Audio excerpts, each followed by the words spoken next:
Hello friends, আজকে আমি তোমাদেরকে দেখাবো হলো পাইথনের ল্যামডা ফাংশনের প্র্যাকটিক্যাল। এর আগের ক্লাসটায় আমি ল্যামডা ফাংশন নিয়ে থিওরি তোমাদের বুঝিয়েছিলাম। আজকে আমি ল্যামডা ফাংশনটা প্র্যাকটিক্যালটা দেখাবো।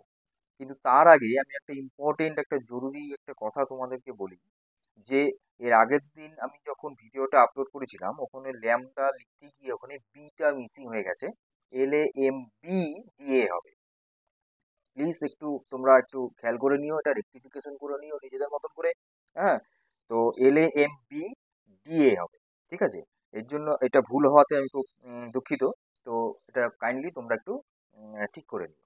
ঠিক আছে, মানে ঠিকভাবে পড়ো আর কি। LAMB DA হবে ল্যামডা, LAMB DA হবে ল্যামডা। ওকে, LAMB DA। তো এটা একটু খেয়াল করে তোমরা পড়ে নেবে। তো যাই হোক, আজকে আমি ল্যামডা ফাংশন নিয়েই প্র্যাকটিক্যালটা বোঝাবো। যে থিওরির সাথে প্র্যাকটিক্যালটা আমি সিমিলারিটি রাখি। তাহলে আমি কি নিয়েছিলাম সেদিনকার এফ এক্স ফাংশন আমি নিয়েছিলাম। একটা ফাংশন ডিফাইন করলাম। আমি প্রথমে নর্মাল ফাংশন দেখাবো, তারপরে এই নর্মাল ফাংশনটারই ল্যামডা ফাংশন দিয়ে দেখাবো। তাহলে কি এবার নর্মাল ফাংশন আর ল্যামডা ফাংশনের মধ্যে ডিফারেন্স তোমরা বুঝতে পারবে। তাহলে এফ এক্স এখানে কি হচ্ছে, রিটার্ন রিটার্ন রিটার্ন হচ্ছে এক্স ইন্টু 2, মানে যা নাম্বার হবে তার দ্বিগুণ হবে। এটাকে জাস্ট হচ্ছে রেজাল্ট, আচ্ছা RES লিখলাম। RES ইকুয়াল টু হচ্ছে এফ এফ দিলাম, এখানে 3 পাস করালাম, আর্গুমেন্ট 3 পাস করালাম। এবার প্রিন্ট করে দিচ্ছি RES কে, অবজেক্টকে। তাহলে এবার রান করিয়ে দেখি। তাহলে আমি দেখবো এখানে 6 আসলো। ঠিক আছে, ফাংশনটা রান করলো, 6 অ্যান্সার করলো। ঠিক আছে, অসুবিধা নেই। এইবার দেখবো হলো ল্যামডা দিয়ে। এই সেম ফাংশন, এটাকে ল্যামডা দিয়ে দেখবো।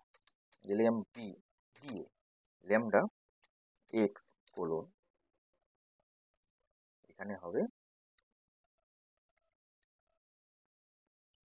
5 দিলাম। দেখো 10 আসলো। আগেরটা কিন্তু 6 আসছিল, পরেরটা 10 আসলো কেন? কারণ এখানে হচ্ছে যখন আমি নর্মাল ফাংশন দিয়ে করেছিলাম সেক্ষেত্রে এখানে অবজেক্টে এখানে কোনো আর্গুমেন্ট পাঠাতে হচ্ছিল না, অলরেডি এখানে আর্গুমেন্ট পাঠিয়ে দিয়েছিলাম, জাস্ট ওটাকে কল করছিলাম। কিন্তু এখানে কি হলো, ল্যামডা যখন ইউজ হয়ে গেল তখন এখানে কিন্তু অবজেক্টের মধ্যেও কিন্তু আর্গুমেন্ট পাস করা যাচ্ছে। তার মানে কি? তার মানে বোঝাচ্ছে যে আমি যখন ল্যামডা ফাংশন ইউজ করব, এনি নাম্বার অফ আর্গুমেন্ট কিন্তু ওখানে পাস করানো যাবে। অবশ্যই সেটা এক্সপ্রেশন হবে, কোনো স্টেটমেন্ট হবে না।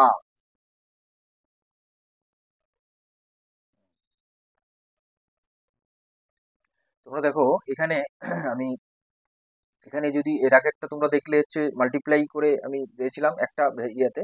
এবার এখানে যদি আমি করি, মানে দুটো যদি আমি ভ্যারিয়েবল নিই XY, হুম, তাহলে এখানে দেখো x+y+2।